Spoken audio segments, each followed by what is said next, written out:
Okay, this is going to be a short introduction to America's founding myths. Very important, let's start with the frontier. So the word frontier can mean a region at the edge of a settled area. So it's a transition zone where explorers, pioneers, and settlers were arriving.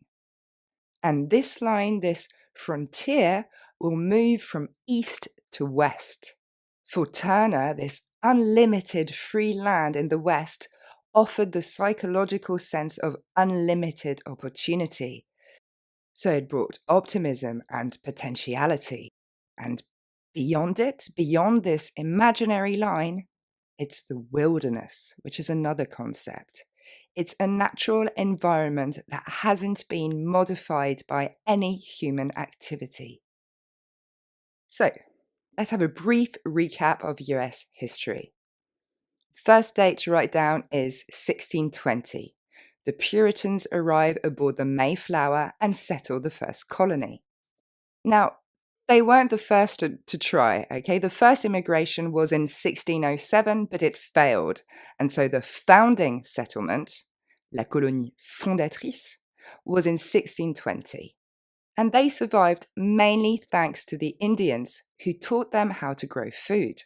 For example, they taught them that they could grow wheat with fish.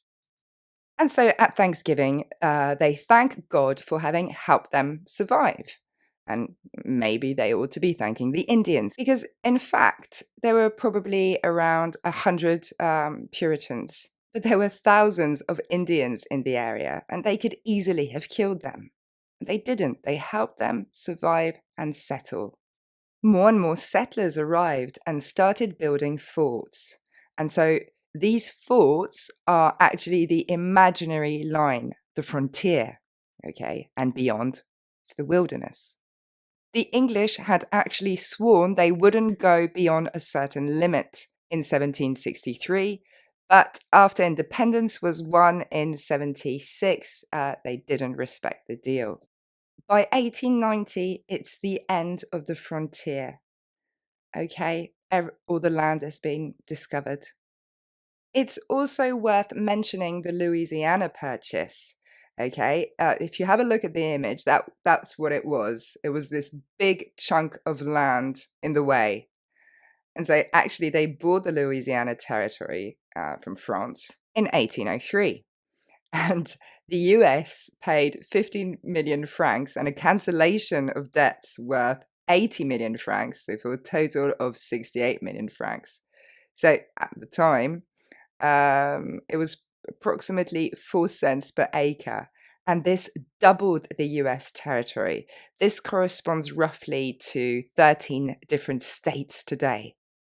So who were the Puritans?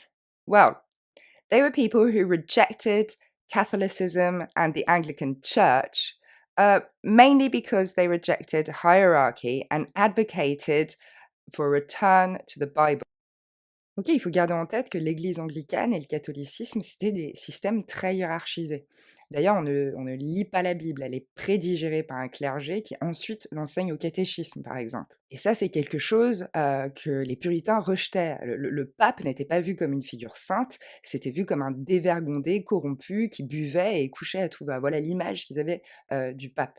So the Puritans want to go back to the word of the Bible. They want to go back to reading the Bible, and they are against hierarchy. They want elections. So this is interesting from the Puritans because this is sort of the beginning of the idea of a democracy. Of course, they were persecuted in Europe for being dissidents and anti-monarchists. Petite parenthèse pour ce qui se passe en France. L'édit de Nantes en 1598 sous Henri IV stipule que tout le monde peut exercer sa propre religion. Et de fait, Henri IV était protestant, il s'est reconverti au catholicisme pour son mariage et l'accès au trône. Mais il conserve une tolérance envers les dissidents. Et c'est d'ailleurs lui qui a dit « Paris vaut bien une messe ». Par contre, un siècle plus tard, Louis XIV, en 1685, le révoque et il n'y a plus de tolérance envers les religions dissidentes. Okay, back to English. And so the last thing you could bear in mind is that they identified with the Jewish people of the Old Testament, who were enslaved in Egypt until Moses sets them free and leads them to the land of promise. You can guess what the land of promise is for the Puritans. And yes, so this is part of the American dream. The West is the manifest destiny. Okay, America is seen as paradise on earth. They think it's virgin territory, so the wilderness, versus an old, corrupted Europe. Of course, it wasn't virgin territory at all because Indians were there, okay? This is a denial of reality.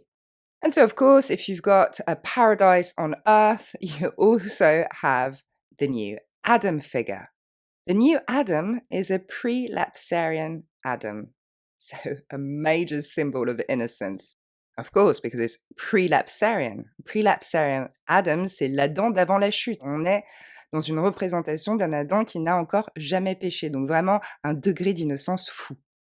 Okay, so of course America is a land of projection and religious ideology. So this is how you should see the conquest of the West. It's both historical, okay, but it's also ideological. Of course, the American dream is inseparable from its failure, and actually it was sullied by three main events. First, of course, crime against the Indians. Okay, they were probably 9 million when the settlers arrived, and today we only count 2,000 approximately. Secondly, of course, the crime against Black people. So with these two first crimes, the myth of innocence slightly falls apart, I'm afraid. The last point is, of course, industrialization and the end of the frontier. So this happens mid-19th century with the arrival of cars, railways, iron, oil. So this, of course, is in complete opposition with a virgin land of opportunity and an agrarian vision of America. However, to conclude, we have to say that it is still a dynamic force nonetheless, because even if it's an illusion, even if it was based on a form of denial, and even if it has its limits, the American dream carried within itself a dynamic and fundamental force. First, it carried within itself the origins of democracy, okay? So that refers to what we were saying at the beginning of the video about the electoral system the Puritans wanted. And last of all, a strong work ethics, okay? In the US, social progress was seen as a sign of election by God, which is something we even notice on $1 bills. It's written, "In God we trust," okay? Money has a positive connotation, is linked to work, and work is linked to success, and success is linked to a divine recognition.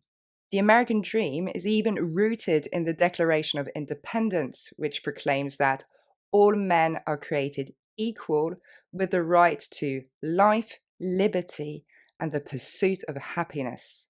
Think of President Truman, okay? He was selling ties when he was in his 30s.